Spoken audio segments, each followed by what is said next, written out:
Hello, everyone. Welcome to another session where we master the TOEFL reading section together. Today, we are tackling a Complete the Words challenge, which is all about your ability to recognize vocabulary and grammar patterns within a text. We are going to look at a fascinating passage about history and technology, and I will show you how to use the surrounding context and the overall main idea to fill in those missing letters with total confidence. Let's dive right in and see how these sentences connect to give us the clues we need. If you want to keep improving your score, make sure to subscribe to my TOEFL for more helpful lessons. Let's keep learning and growing together. Let's start at the very beginning of the paragraph. This first sentence is crucial because it sets the stage for everything else we are about to read. Since there are no missing letters here, our goal is to soak up as much information as possible about the topic and the time period being discussed. Listen closely to the main subject, as it will act as a guide for the blanks we encounter later. The invention of the printing press by Johannes Gutenberg around 1440 was a revolutionary event in human history. As your instructor, I want you to notice how this opening sentence establishes our entire context.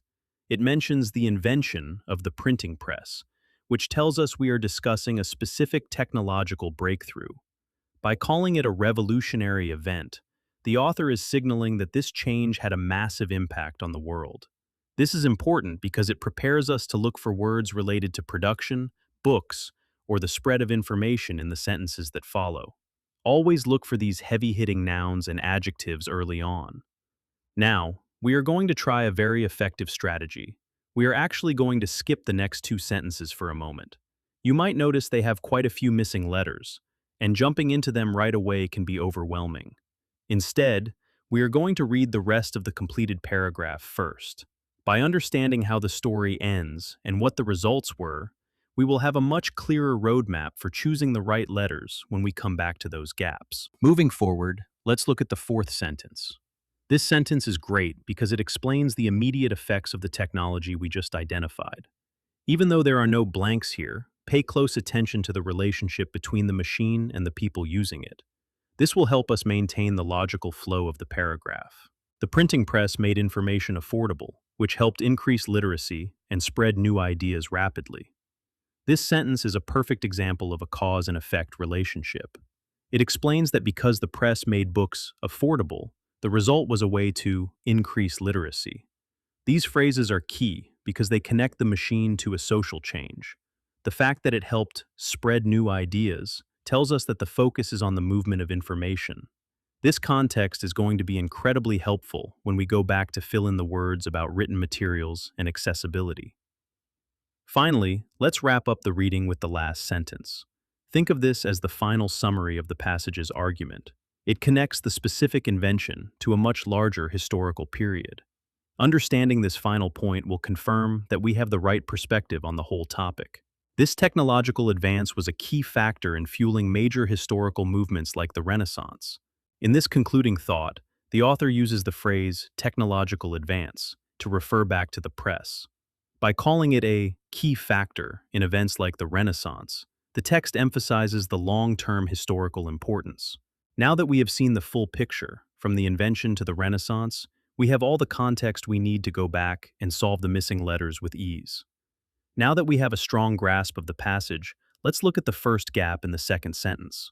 We'll use the clues we gathered about production and history to find the right word. It allowed for to mass. The question provides the letter T, and there are two blanks to complete. In this part of the sentence, we are looking for a small word that points to a specific noun coming up. Looking at the given parts and the word mass that follows, it is clear that we need a definite article to specify the type of production being discussed. Based on what is provided and the grammar of the phrase, the most logical word to complete this structure is the. It fits perfectly before the description of what the invention allowed for. Continuing in the same sentence, we have a longer word that describes what was being done on a large scale. Think about what a machine actually does. It allowed for the mass prod of written. The question provides the letters P, R, O, and D, and there are 6 blanks to complete. We are looking for a noun that fits after the word mass to describe a large-scale process. Considering the available information and the fact that we are talking about a press making many items, We need a word that means the act of making something. Looking at the given parts, the word production is the only one that completes the meaning of manufacturing items in high numbers. It creates the common phrase, mass production. Next, we need to identify what was actually being produced. The text mentions these are written items. It allowed for the mass production of written materia, making. The question provides the letters M, A, T, and E, and there are 5 blanks to complete. This word follows the adjective written and refers to the physical things like books or papers that the press created. Based on what is provided and the plural context of the sentence, we are looking for a general term for these items. Considering the available information, the word materials fits the context perfectly, referring to the various types of text being printed. Now, let's look at the pronoun that refers back to those written materials we just discussed. It allowed for the mass production of written materials, making them widely accessible for the. The question provides the letters T and H, and there are 2 blanks to complete. We need a plural object pronoun here to refer back to the materials mentioned earlier in the sentence. Looking at the given parts and the function of the word in this clause, we are describing what became widely accessible. Based on the available information, the correct word to represent those materials is them. It flows naturally and maintains the logical connection between the items and their accessibility. To finish this sentence, we need a word that helps indicate that this was a brand new occurrence in history. It allowed for the mass production of written materials, making them widely accessible for the fit time.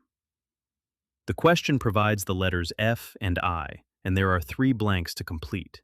This is a very common idiomatic expression used to describe something happening at the beginning of a historical shift. Considering the available information and the phrase ending in time, we need an ordinal word. Based on what is provided, the word first is the perfect fit. It emphasizes that before the printing press, this level of access had never happened before.